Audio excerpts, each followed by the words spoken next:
আমাদের জীবনে এমন অনেক মুহূর্ত আসে যখন আমরা আল্লাহর কাছে ব্যাকুল হয়ে কিছু চাই। হয়তো কোনো চাওয়া পূরণ হয়, আবার অনেক দোয়া কবুল হয় না। তখন আমাদের মনে প্রশ্ন জাগে, কেন এমন হয়? আল্লাহ কি আমার কথা শোনেননি?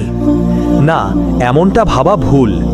আমাদের প্রিয় নবী রাসূলুল্লাহ সাল্লাল্লাহু আলাইহি ওয়াসাল্লাম এই বিষয়ে আমাদের দারুণ একটি শিক্ষা দিয়েছেন।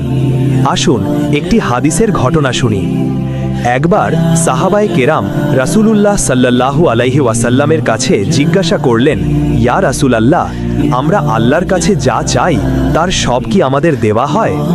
রাসূলুল্লাহ সাল্লাল্লাহু আলাইহি ওয়াসাল্লাম মুচকি হেসে বললেন, যে কোনো মুসলিম আল্লাহর কাছে এমন কোনো দোয়া পড়ে যাতে কোনো গুনাহ বা আত্মীয়তার সম্পর্ক ছিন্ন করার কথা থাকে না, আল্লাহ তাকে তিনটির মধ্যে একটি জিনিস দান করেন।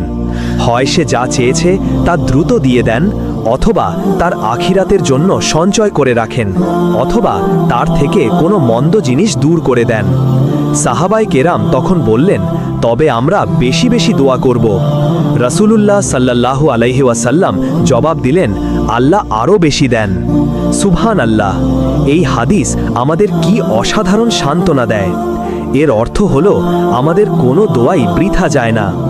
আপনি যখন কোনো কিছু চেয়েছেন তখন হয়তো আল্লাহ আপনাকে সেটি দুনিয়াতেই দিয়ে দিয়েছেন।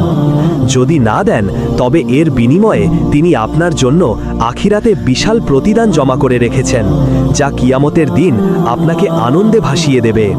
অথবা আপনার দোয়া হয়তো আপনার উপর আসতে থাকা কোনো বড় বিপদকে দূর করে দিয়েছে, যা আপনি টেরও পাননি। তাই হতাশ হবেন না।